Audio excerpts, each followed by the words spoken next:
الرحمن الرحيم والفجر وليال عشر والشفع والوتر والليل إذا يسر هل في ذلك قسم لذي حجر ألم تر كيف فعل ربك بعاد إرم ذات العماد. അല്ലാഹു സുബ്ഹാനഹു വ തആല തുടങ്ങുകയാ അല്ലാഹുവിന്റെ വിശുദ്ധമായ ഖുർആനിക ദർശനം വിടത്തിക്കാട്ടിയ ആശയസങ്കല്പങ്ങളുടെ മഹാപ്രവാഹത്തിലേക്ക് നമ്മുടെ അറിവിന്റെ പരിമിതികളെ അറിഞ്ഞുകൊണ്ട് തന്നെ ആ ചർച്ചയിലേക്ക് വിനീതൻ കിടക്കുകയാണ്. സമയം പാടാത്തവര് ഇത് കളിയും തമാശ പറയാനുള്ളതല്ല. അല്ലാഹുവിന്റെ വിശുദ്ധമായ ഖുർആൻ വളരെ ഗൗരവത്തോടെ നമ്മോട് ചോദിക്കുന്ന ഒരു സത്യമാണിത് സഹോദരേ. ഈ ഖുർആൻ തുറന്നു വെച്ച് നമ്മൾ പാരായണം ചെയ്യാറില്ലേ? ഈ ഖുർആൻ തുറന്നു വെച്ചിട്ട് നമ്മൾ ഓതാറില്ലേ? സാധാരണ ഞാൻ നിങ്ങളോടൊരു ചോദ്യം ചോദിച്ചു കൊള്ളട്ടെ. നമ്മൾ സാധാരണ പറയാറുണ്ട്, ഇന്ന് രാവിലെ ഞാൻ പത്രപാരായണം നടത്തി എന്ന് പറഞ്ഞാൽ ഇതിന്റെ അർത്ഥം എന്താ? ഇന്നത്തെ പത്രം ഞാൻ വായിച്ചപ്പോ ആ പത്രത്തിന്റെ ഉള്ളിൽ വന്ന വാർത്തകള്, ദേശീയ അന്തർദേശീയ വാർത്തകൾ, കഴിഞ്ഞുപോയ സംഭവങ്ങൾ, രാഷ്ട്രീയ വിശകലനങ്ങൾ എല്ലാം ഞാൻ ആ വായനയിൽ പഠിച്ചു മനസ്സിലാക്കി എന്നല്ലേ അതിന്റെ അർത്ഥം. ഒരാള് പറയാ ഞാൻ എന്നൊരു പുസ്തക പാരായണം നടത്തി എന്ന് പറഞ്ഞാൽ ആ പുസ്തകത്തിൽ പറഞ്ഞ കഥകളും ചിന്തകളും ദർശനങ്ങളും ആശയങ്ങളും ഒക്കെ വായിച്ചു മനസ്സിലാക്കി എന്നല്ല അതിന്റെ അർത്ഥം. ഇനി ഞാനൊന്ന് ചോദിക്കട്ടെ, ഒരാൾ ഒരാണോ പെണ്ണോ പറയുകയാ ഞാനെന്ന് ഖുർആൻ പാരായണം നടത്തി എന്ന് പറഞ്ഞാൽ ആ പറഞ്ഞതിന്റെ അർത്ഥം ഇതുപോലെയാണോ? ആ ഖുർആനിൽ പറഞ്ഞ അധ്യായങ്ങളും അതിന്റെ താക്കീതുകളും അതിന്റെ മുന്നറിയിപ്പുകളും അതിന്റെ ഉപമകളും അതിന്റെ ഉൾപ്രേക്ഷകളും അതിന്റെ ചരിത്രങ്ങളും അതിന്റെ കഥകളും അതിന്റെ താക്കീതുകളും അതിന്റെ സന്തോഷങ്ങളും അതിന്റെ ഗൗരവങ്ങളും അതിന്റെ ഭീകരതകളും അതിന്റെ മുന്നറിയിപ്പുകളും ഇതെല്ലാം ഞാൻ പഠിച്ചു മനസ്സിലാക്കി ആ പാരായണത്തിന് അർത്ഥമുണ്ടോ? ഉണ്ടോ എന്ന് പറയും. ഞാൻ 2 മണിക്കൂർ എന്ത് പറഞ്ഞു എന്നല്ല എന്റെ പൊന്നു സഹോദരിമാരെ കേൾക്കും.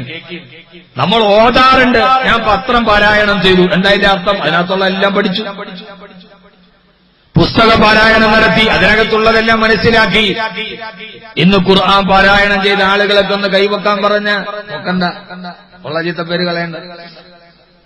ഒന്ന് പൊക്കാൻ പറഞ്ഞാൽ കൈപൊക്കുന്നവരുണ്ടാവാം. പക്ഷേ ആ ഖുർആൻ ഞാൻ പാരായണം ചെയ്തു എന്ന് പറഞ്ഞാൽ അതിന്റെ ഉള്ളിലുള്ളതൊക്കെ ഞാൻ മനസ്സിലാക്കിയെന്നാണോ അതിന്റെ അർത്ഥം?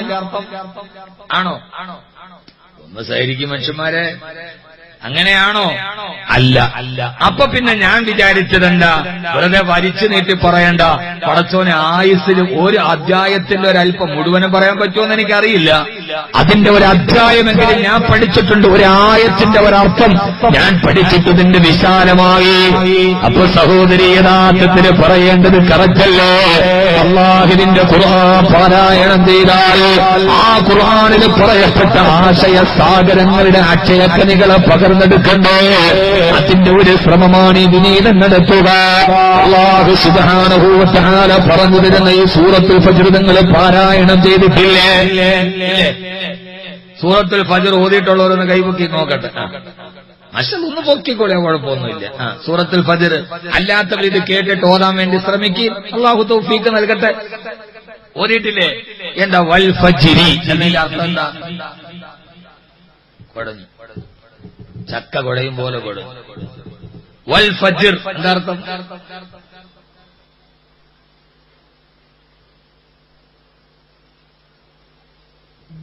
നാളെ ഇതേ ചോദ്യം പടച്ചറബ് നിങ്ങളോട് പരലോകത്ത് വെച്ച് ചോദിച്ചാലോ? ഇപ്പൊ ഞാൻ ചോദിക്കുമ്പോൾ നിങ്ങൾക്ക് മിണ്ടാതിരിക്കാം, മറുപടി പറയാതിരിക്കാം. നാളെ പരലോകത്ത് വെച്ച് പടച്ചതമ്പുരാൻ നിങ്ങളോട് ഈ ചോദ്യം ചോദിച്ചാലോ? എന്തുകൊണ്ട് എന്റെ ഖുർആനിന്റെ ആശയങ്ങൾ നിങ്ങൾ മനസ്സിലാക്കിയില്ല എന്ന് ചോദിച്ചാൽ ഈ തൊലിപ്പുറത്തുള്ള വായനയാണോ അല്ലാഹു നമ്മോട് ആവശ്യപ്പെട്ടത്? ഈ അക്ഷരങ്ങളുടെ ഇടയിലൂടെയുള്ള ആവർത്തനങ്ങളാണോ അല്ലാഹു നമ്മളോട് ആവശ്യപ്പെട്ടത്? പടച്ചതമ്പുരാൻ നമ്മോട് പറഞ്ഞത് ആ ആയത്തുകൾ മുഴുവനും ഏകനായ അല്ലാഹുവിനെ കണ്ടെത്തുവാനുള്ള വഴികളാണ്. ആ വഴികളിലൂടെ സഞ്ചരിക്കാൻ കഴിയാതിരുന്നാൽ ഇൻഷാ അല്ലാഹ് ഈ ചോദ്യത്തിന് നമുക്ക് അല്ലാഹുവിന്റെ മുമ്പിൽ മറുപടി പറയണ്ടേ? ഈ വന്നിരുന്ന 2 മണിക്കൂർ അല്ലാഹുവേ എന്റെ ചോദ്യത്തിന് മറുപടി പറയാ ഒരായത്ത് വിശദീകരിക്കാൻ കഴിയുന്ന രീതിയിൽ നമുക്ക് ശ്രമിക്കാം. അല്ലാഹു തൗഫീഖ് നൽകട്ടെ. അല്ലാഹു സുബ്ഹാനഹു വ തആല പറയാ ബിസ്മില്ലാഹിർ റഹ്മാനിർ റഹീം. പരമകാരുണ്യനും പരമദയാലുമായ അല്ലാഹുവിന്റെ നാമത്തിൽ ഞാൻ ആരംഭിക്കുകയാണ്. വൽഫജ്രി, പ്രഭാതത്തെ തന്നെയാണ് സത്യം. വൽഫജ്രി, പ്രഭാതം തന്നെയാണ് സത്യം. എന്താ സഹോദര, അതിൽ നിന്ന് നമുക്ക് തുടങ്ങാം. പ്രഭാതത്തെ അല്ലാഹു സത്യം ചെയ്യാനുള്ള കാരണമെന്താ? ഈ പ്രഭാതത്തെക്കുറിച്ചിട്ട് പടച്ചറബ് പറയാനുള്ള കാരണമെന്താ? എന്റെ പ്രിയപ്പെട്ട സഹോദരാ, ഒരു മനുഷ്യന്റെ യഥാർത്ഥ ജീവിതത്തിന്റെ കണക്കുകൾ അനുസരിച്ച് നോക്കുമ്പോ അവന്റെ ദൈനംദിന ജീവിതത്തിന്റെ തുടക്കമാണല്ലോ പ്രഭാതമെന്ന് പറയുക. തലേ ദിവസം രാത്രി ജീവിതത്തിന്റെ എല്ലാ തിരക്കുകളും കഴിഞ്ഞ് വീട്ടിൽ വന്ന് ഭക്ഷണം കഴിച്ചു മക്കളോട് ഭാര്യയോട് സ്വറ പറഞ്ഞ് എല്ലാം കഴിഞ്ഞിട്ട് പകലിന്റെ ക്ഷീണമകറ്റാൻ രാത്രിയിൽ കിടന്നുറങ്ങാൻ പോവുക. അല്ലാഹു രാത്രി എത്തുന്നത് മനുഷ്യന് വിശ്രമിക്കാനാണല്ലോ. നൗമക്കും സുബാതാ വജഅൽന الليل ലിബാസാ. അല്ലാഹു പറയാണ് വജഅൽന النهار معاشا. സൂറത്തുൻ നബയിന്റെ ആയത്താണ്. പകല് മുഴുവനും നിങ്ങൾ ജീവിതത്തിന് വേണ്ടി ഓടിക്കൊള്ളൂ, രാത്രി നിങ്ങൾ വിശ്രമിക്കാതിരിക്കരുത്. ഒരാൾ ഡേയിലും നൈറ്റിലും ഒരേപോലെ ഡ്യൂട്ടി ചെയ്യാൻ പാടില്ല. അവൻ പകലിൽ അധ്വാനിക്കണം, രാത്രിയിൽ അവൻ വിശ്രമിക്കണം. വജഅൽനാ നൗമക്കും സുബാതാ.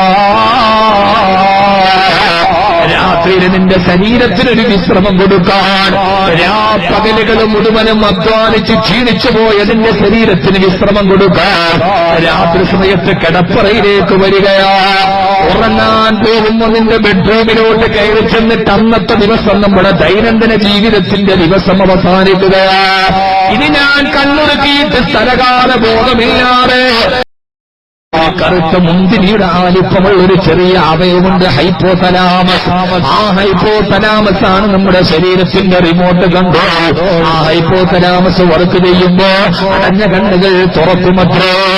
ആ കണ്ണുകളെ തുറന്നിട്ടല്ലോ രാവിലെ ഞാൻ എഴുന്നേറ്റ് വരുമ്പോ കാണുന്നതന്നെ ആയുസിന്റെ അടുത്ത ദിവസമാണ് റബ്ബ്.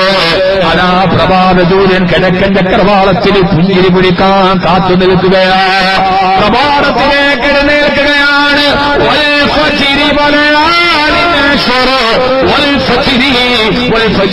പ്രഭാതത്തെ തന്നെയാണ് സത്യം. അല്ലാഹു പറയുകയാ, ഒരു മനുഷ്യ ജീവിതത്തിന്റെ തുടക്കത്തിന്റെ ഏറ്റവും പ്രധാനപ്പെട്ട ഒരു അത്ഭുതമാണ് പ്രഭാതമെന്ന് പറയുക. അല്ലാഹു നമുക്ക് ആ പ്രഭാതത്തെക്കുറിച്ച് പറയാൻ അല്ലാഹു തൗഫീഖ് നൽകി അനുഗ്രഹിക്കുമാറാകട്ടെ. എന്തുകൊണ്ടാണ് അല്ലാഹു വൽ ഫജ്ർ ഈ പ്രഭാതത്തെ പറഞ്ഞത്? പ്രഭാതം എന്ന് പറയാനുള്ള കാരണം എന്താണ്? അതിന് ധാരാളം വ്യാഖ്യാനങ്ങൾ പറയുന്നുണ്ട്. അതിൽ ഒരു വ്യാഖ്യാനം ഞാൻ പറയാം. നിങ്ങൾക്കിത് പഠിക്കാൻ ആഗ്രഹമില്ലേ? ഉണ്ടല്ലോ? അതോ മരണം പറഞ്ഞാൽ മതിയാണ്? എന്തെങ്കിലും ഒന്ന് പഠിച്ചിട്ട് വേണ്ട പോലെ. പിന്നെ ഞാൻ ഈ തൊള്ള തുറന്നിട്ട് കാര്യം എന്താ ഉള്ളത്? നിങ്ങൾ വന്ന് വെറുതെ ഇരുന്നിട്ടുണ്ട് കാര്യമുള്ളൂ. പഠിക്കാൻ പടച്ചോനെ. വൽ ഫജ്രി, പ്രഭാതത്തെ തന്നെയാണ് സത്യം. നാളെ ഈ ആയത്ത് നിങ്ങൾ ഓതുമ്പോ നിങ്ങളുടെ കൽബിൽ ഇത് കൊള്ളു. നാളെ ഈ ആയത്ത് ഓതുമ്പോ നിങ്ങളുടെ കൽബിലോട്ട് ഇത് കയറും. എന്താ പ്രഭാതത്തിന്റെ പ്രത്യേകത എന്നറിയാം? സമയമില്ല. ഒറ്റ ഒരു ധാരാളം തഫ്സീറുണ്ട്. ഖുർആന്റെ ആയത്ത് അങ്ങനെയാണ്. ഒരു വ്യാഖ്യാനമല്ല, ഒരു ആഖ്യാനത്തിന് പുറകെ ധാരാളം വ്യാഖ്യാനമുണ്ട്. അതിൽ ഒന്ന്, നമ്മൾ രാത്രിയിൽ ഒരു കാര്യം കണ്ടു. പടച്ചവനെ അല്ലാഹുവേ, ഈ വിനീതന്റെ പ്രഭാഷണത്തിന്റെ എഡിറ്റിംഗ് നിർവഹിക്കുന്ന സാസ്ക്രിയേഷൻ നീ ആ സഹോദരങ്ങളെ കാക്കണേ അല്ലാ, കാക്കണേ അല്ലാ.